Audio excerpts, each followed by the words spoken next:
Hi everyone, this is Dr. Mike. Magandang araw po sa inyong lahat. Have a great day everyone, viewers, subscribers, and followers. This is Dr. Mike based in Hong Kong. And sana po maayos ang araw nyo ngayong araw. And pag-uusapan po natin ngayon ang isang series ng liver discussion natin. Diniscuss po natin previously what fatty liver is all about. Then nag-discuss tayo about the diet for patient with fatty liver. Then, nag-move tayo to non-alcoholic fatty liver disease. And recently, nagkaroon tayo din ng episode about liver cirrhosis.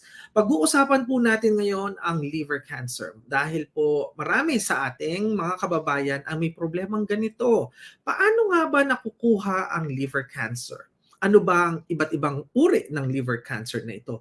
Paano natin nakuha? Paano ang mga simptomas nito? Maring yung mga nanonood sa atin, hindi alam ang mga simptomas nito. Kaagad ba liver cancer? Wala muna siyang pagdadaanan? Kagaya ng mga binanggit natin previously, wala bang liver cirrhosis or fatty liver before siya magkaroon ng liver cancer? Yan po ang pag-uusapan natin ngayong gabi. Sana panoorin niyo itong episode na ito mula umpisa hanggang sa dulo. Before we discuss that, panoorin po muna natin ito.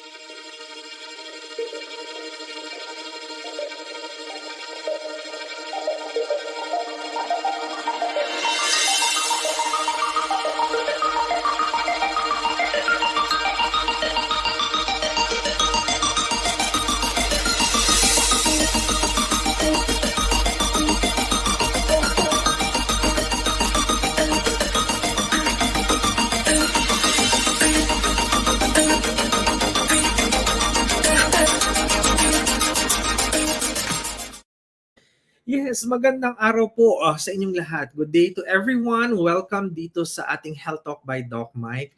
Our topic for this day is all about liver cancer. The things that you should know about this medical problem. So if you have some friends, relatives, or family members who have this problem, you can share this video para po mas maintindihan nila kung ano ang nangyayari sa kanila. And if you think that this episode would be useful, huwag niyo pong kalimutan i-like, i-share, at mag-subscribe na rin kung bago po kayo dito sa ating channel. I-click lamang po ang notification bell na makikita niyo dyan sa screen ninyo. And mag-comment lang po. Kung may mga questions kayo, sasagutin po natin yan. At para po ma-notify kayo every time na may bago tayong episode. Yung pong mga kababayan natin na nag-share ng mga feedbacks nila, comments, suggestion, maraming salamat po. Binabasa ko po lahat yan and I'm trying to answer each of these questions para po sa ating mga kababayan. Particularly mga kababayan nating OFWs. Okay. Ang pag-uusapan po natin ay ano nga ba itong liver cancer na ito? At ang mga causes, yung symptoms, mga simptomas, paano po nadadiagnose ito kung pupunta tayo sa doktor, and how can we prevent this liver cancer? Meron po bang treatment din ba dito sa cancer na ito? Yan po ang pag-uusapan po natin. Magbigay muna tayo ng brief background. As I have mentioned, I've discussed about liver in previous episode.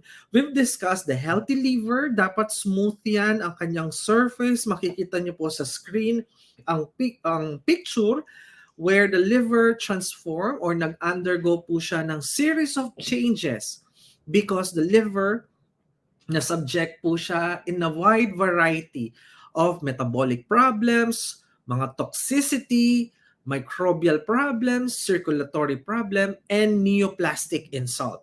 Ang ibig pong sabihin dyan ay ang end result niya, aside from the end-stage liver disease or liver failure, pwede po yung cancer, neoplastic, new growth.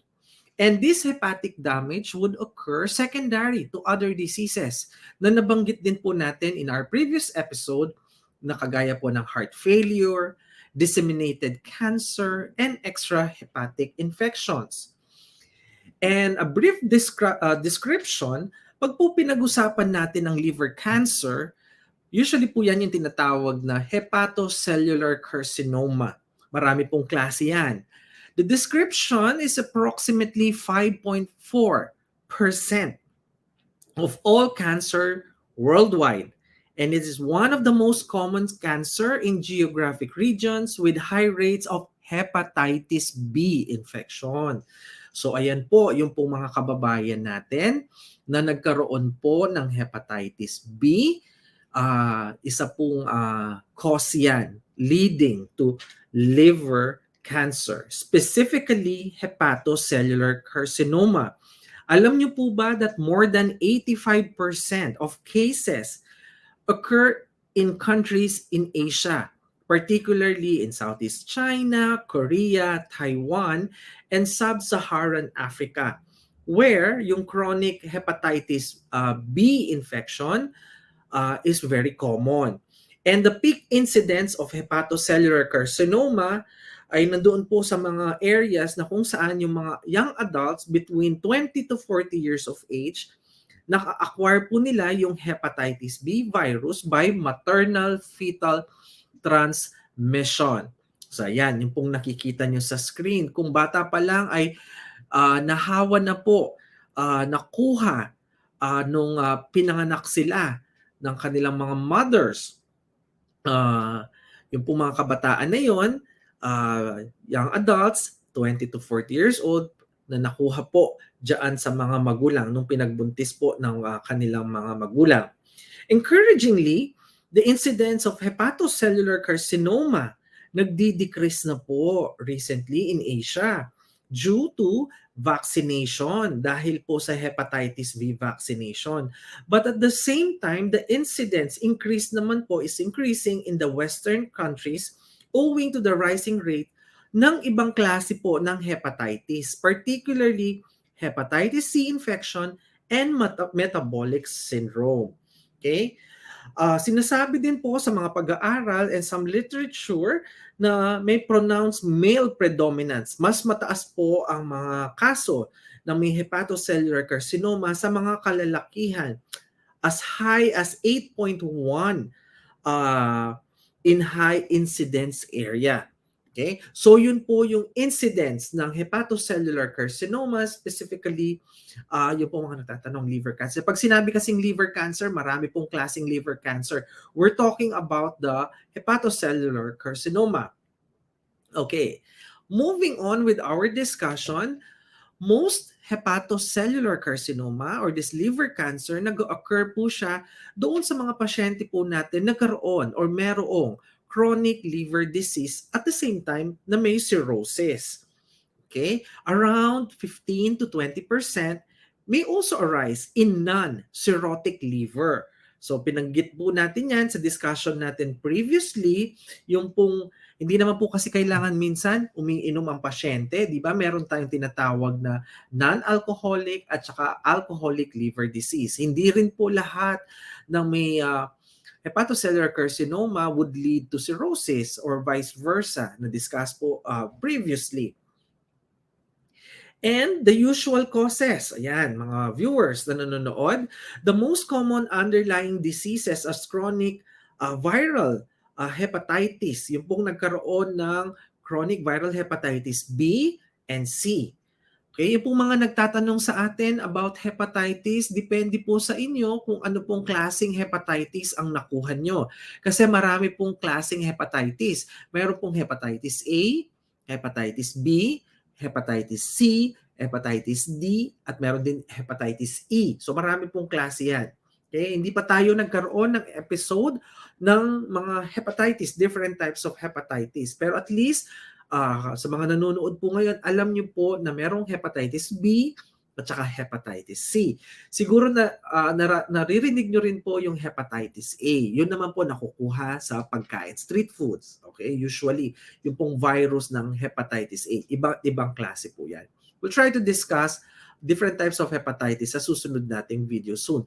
I remember, meron din tayong nagawa previously about hepatitis A. Pwede nyo pong tignan sa ating library yung hepatitis A discussion natin. Aside from this, other causes would be metabolic diseases such as hereditary hemochromatosis and alpha-1 antitrypsin deficiency, alcoholic liver disease, ayan, yung mga manginginom, Non-alcoholic fatty liver disease, yung pong hindi naman umiinom, pero po yung pong pagkain nila, okay? Tingnan niyo po yung episode natin previously, na-discuss na rin po natin yan. This would lead to an increased risk of hepatocellular carcinoma even in the absence of cirrhosis. So hindi po kailangan na mayroong cirrhosis para po mag-lead siya sa hepatocellular carcinoma. There are times kahit wala pong cirrhosis, pwede pong mag-lead into this liver cancer. Okay? Although it is believed na ang chronic injury, inflammation, and hepatocyte regeneration na nakikita po sa ibang disorders contribute din para po magkaroon ng mutation, okay, that would lead to hepatocellular carcinoma. Meron po kasing ganun din. Okay? Also, meron din pong risk sa Africa and some parts of Asia na ang hepatocellular carcinoma or liver cancer is related to the contamination of crops by aflatoxin. Isa pong uri ng mycotoxin na po-produce by Aspergillus, isang uri ng fungus species that acts synergistically with alcohol and hepatitis B. So yung pong risk ng hepatocellular carcinoma in cirrhosis may also be related to Wilson's disease, chronic biliary diseases. However, medyo mababa po yan, but still elevated above the population sa iba't ibang lugar po, particularly in African region. Okay, so at least nalaman nyo po ngayon what are the different causes.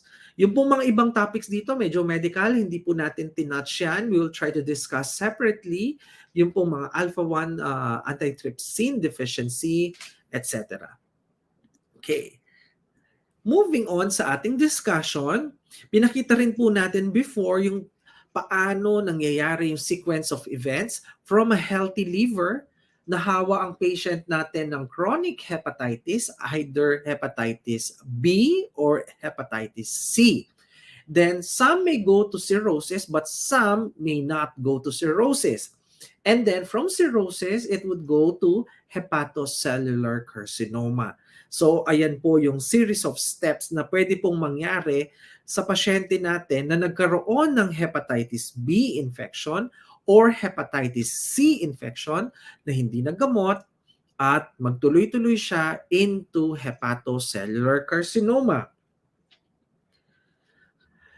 There are other types of liver cancer. However, ito pong nakikita nyo sa screen, itong intrahepatic cholangiocarcinoma, ibig lang pong sabihin ng intra, nasa liver area, okay, yung hepatoblastoma. Kaso nga lang po, itong dalawang klaseng tumors na ito, or cancer, they are not common as compared to hepatocellular carcinoma. Ngayon po, may mga kababayan tayo, Dok, ano naman yung tinatawag na kasi meron pong mga pasyente na merong metastatic cancer of the liver or hepatocellular carcinoma. Ibig lang pong sabihin nun, kung ang primary tumor ay tumubo sa liver, so yun po yung hepatocellular carcinoma.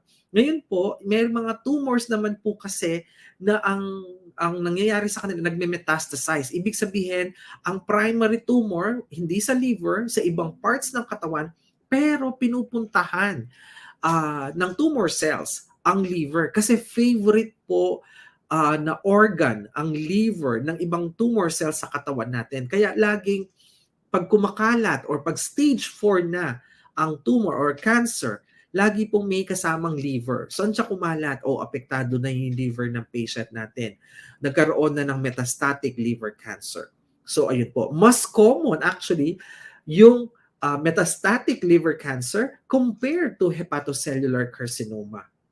Dahil po sa different na pwedeng tubuan ng cancer, different organs sa katawan, so lagi pong nagme-metastasize, lagi pong kumakalat ang tumor cells from the primary tumor doon sa different parts ng katawan, particularly ang liver. Favorite po ang ng tumor cells, ang liver. What are the symptoms? These are the clinical features, mga symptoms na nakikita sa patient na mayroong liver cancer. Okay? Tandaan niyo po na Most people, hindi po lahat, okay, or karamihan po ng pasyente merong liver cancer, they don't show any signs and symptoms in early stages of primary liver cancer. So yan, sinasabi diyan na primary liver cancer. We are not talking about the metastatic liver cancer.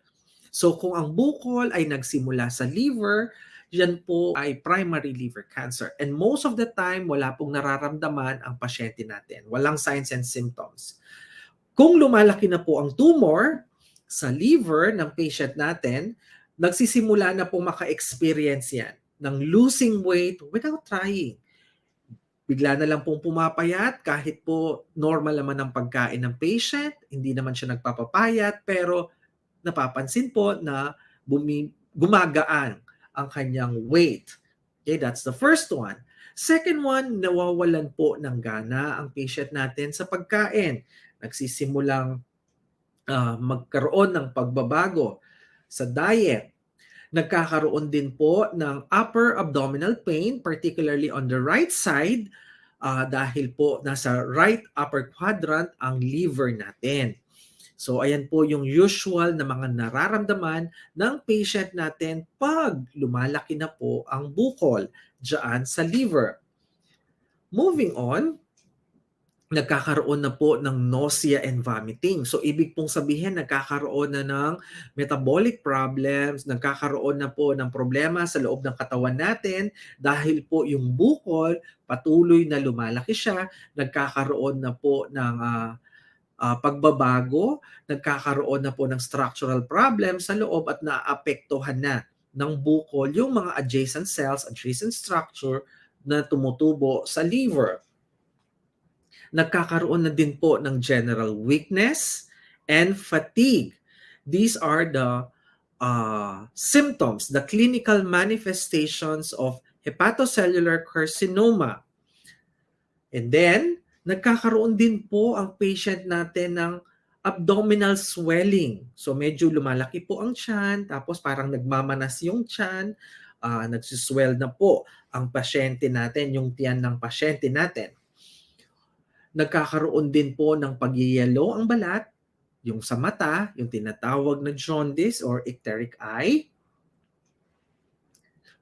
Or napapansin din po na nagkakaroon po ng problema sa poops ng patient natin. Nagkakaroon po ito ng white or grayish chalky na poops ang pasyente na merong problema liver cirrhosis. Before the prevention, features of underlying chronic liver disease can be present din. Kagaya po ng body malaise at paglaki po ng liver or yung tinatawag na hepatomegaly. Sa mga pasyente pong meron nito, okay, sa nakakaramdam ng mga symptoms na nabanggit ko, most of the time nag-elevate po yung serum liver function test, okay, na babanggitin natin mamaya. Ang prevention po sa liver cancer to reduce your risk of cirrhosis. Una po yan. Dahil po from cirrhosis, bari po magtuloy-tuloy yan sa liver cancer. Yung pong manginginom sa inyo, try to drink alcohol in moderation.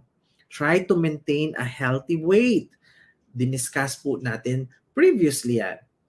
Also, yung pong wala pa, okay, at wag naman po sanang magkaroon nitong problem na ito, you can get vaccination. Meron pong bakuna para po sa hepatitis B. Yung pong mga kababayan natin na hindi pa nabakuna sa hepatitis B at mataas po yung risk, please have a vaccine for hepatitis B. Also, you need to take measures to prevent hepatitis C.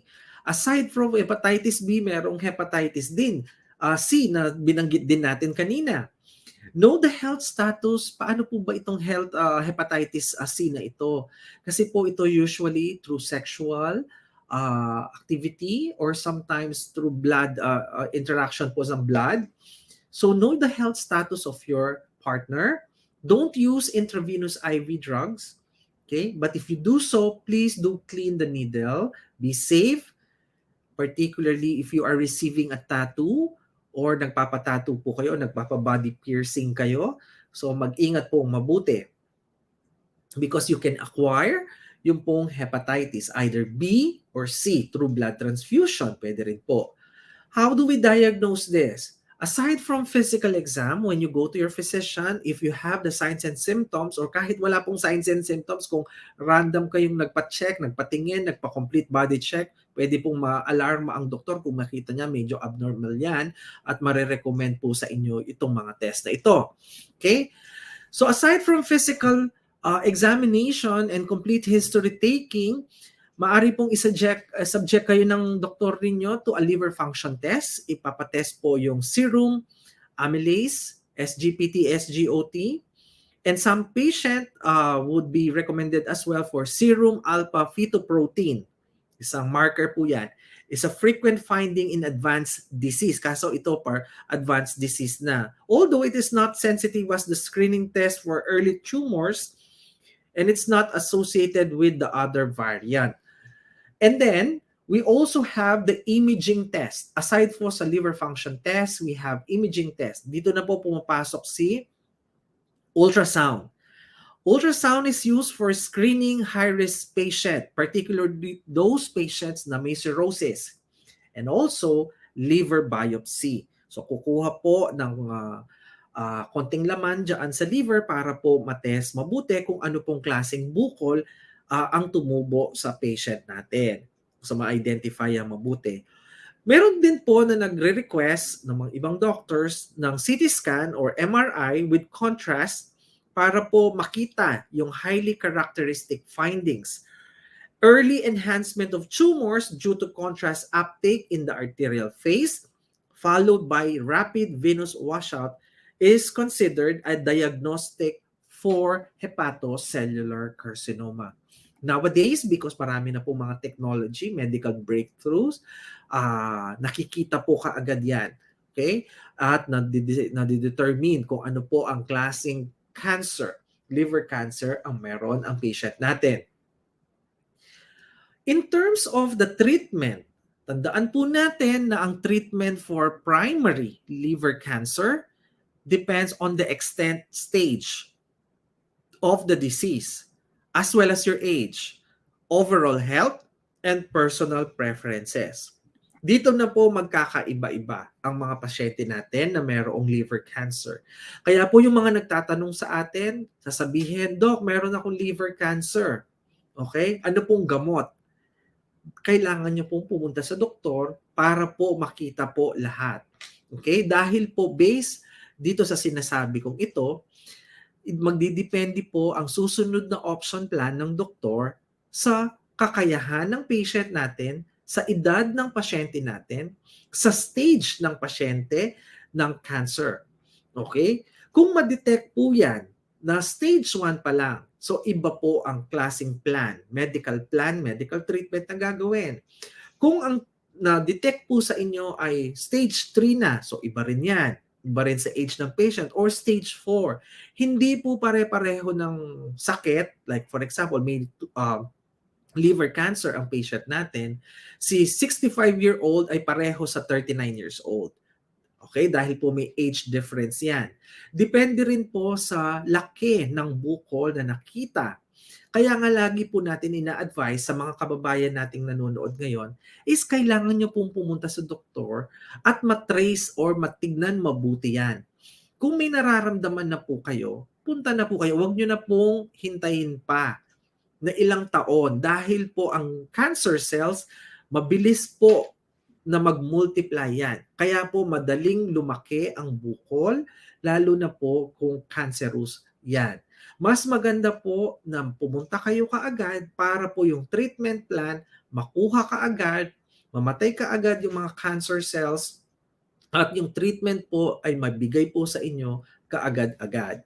Okay? And also, depende rin po, dahil po sasabihin ko na ang mga treatment po dito, kung maliit pa yan, ang bukol na nakita po, at depende po sa location sa liver, maari pong surgery ang option kung maliit. Definitely, kung masyado na pong malaki ang bukol, kung stage 4 or kumalat na, baka po hindi na kakailanganin ang surgery.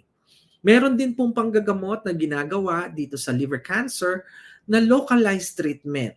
Pwede rin po yan. Pwede rin po ang radiation therapy. So depende po kung anong stage, ano ang personal preference ng pasyente, at syempre kung ang patient po natin walang means, walang kakayahan, so there are different things na pwede pong i-discuss ng doctor sa inyo. Then we have the targeted drug therapy. Meron din immunotherapy para po isubject ang patient natin sa treatment via the immune cells ng katawan natin. Okay? And we also have chemotherapy.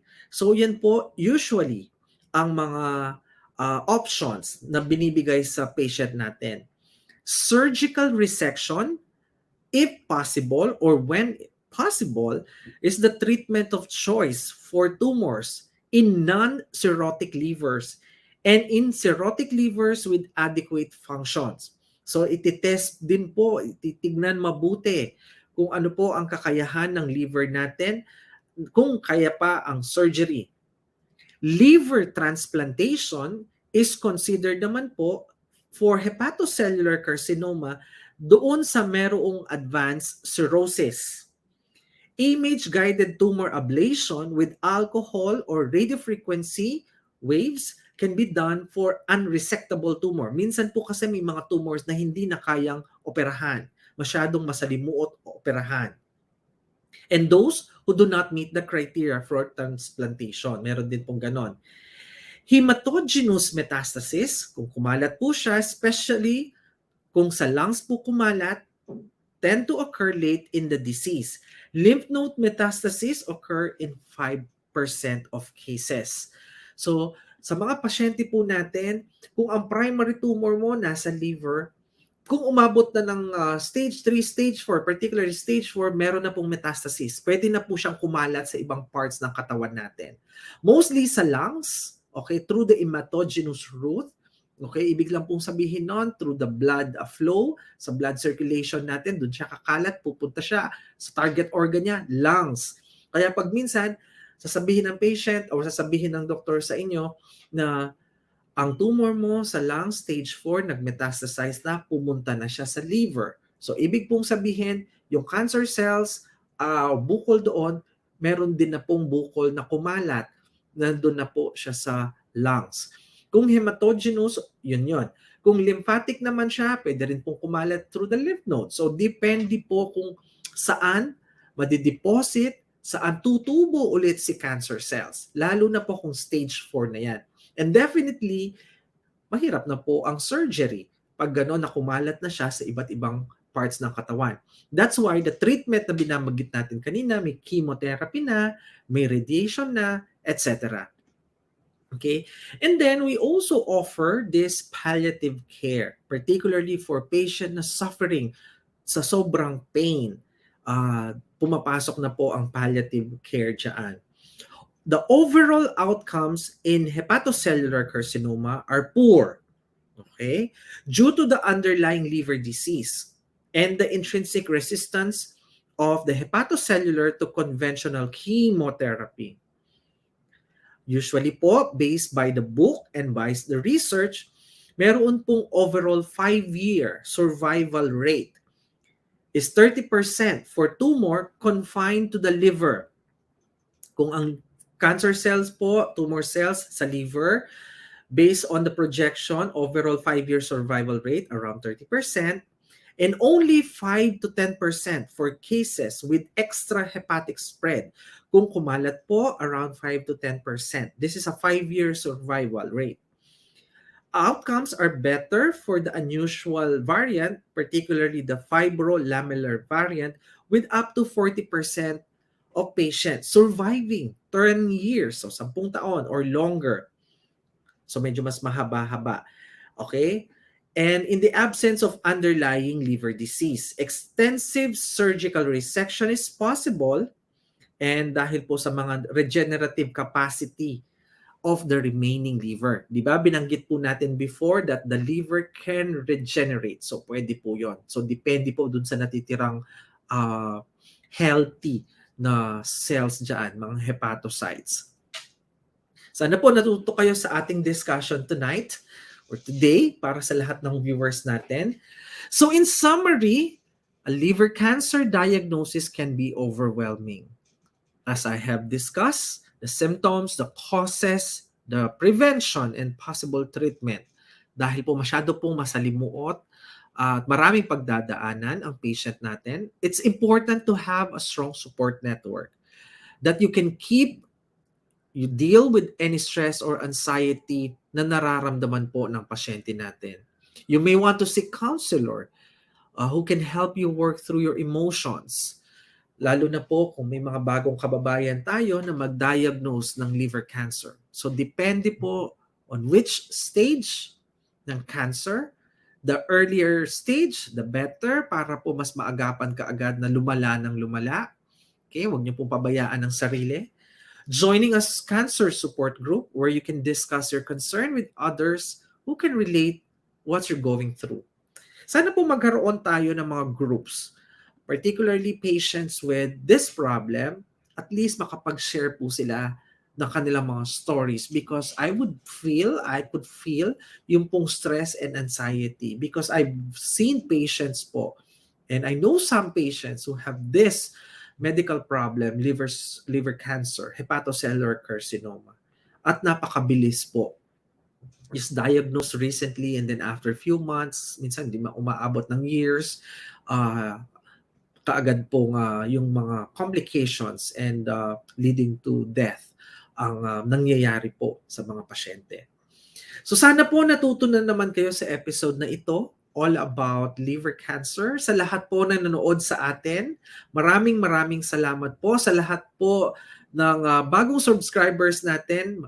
Thank you rin po sa inyong lahat. And if you are not yet a subscriber, please do like, share, and subscribe. You can always follow us dito po sa ating YouTube channel. And also, pwede rin po kayo mag-follow sa ating Facebook page, Health Talk by Dr. Mike. Maraming salamat po sa mga super chatters natin, yung mga nagpadala ng tulong sa ating mga kababayan na may mga health problems. Thank you po sa inyo. Particularly yung mga nagpadala sa super chatters natin dito sa YouTube and also yung mga nagpapadala ding mga friends natin dyan sa Health Talk by Doc Mike sa Facebook page. Malaking tulong po sa ating mga kababayan na may problema sa health ang ginagawa nating mga episode na ito para po maunawaan po ang progression ng disease.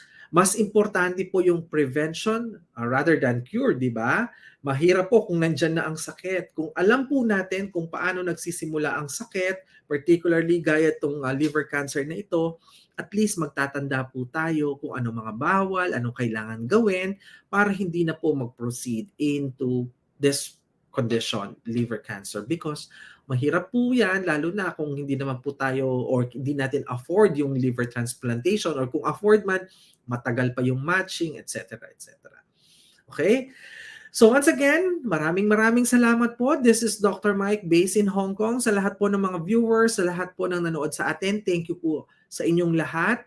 And abangan nyo po yung episode natin this coming Wednesday. Ayan, excited ang lahat because ang episode natin na susunod ay tungkol sa arthritis. Sino ba sa inyo ang merong arthritis? Yan ang pag-uusapan natin. Isang condition, isang problema na naapektuhan lahat, regardless of age yan. May mga bata na may arthritis na, may mga matatanda na may arthritis na sumasakit ang mga joints. Yan ang pag-uusapan natin sa susunod na episode natin. So abangan nyo po yan. Maraming salamat po sa inyo. You can follow us. Ayan, nakikita nyo sa screen, Facebook page at saka sa YouTube natin. Thank you and stay healthy, stay happy, and be nice to all. Thank you so much. Have a great day, everyone. Bye-bye.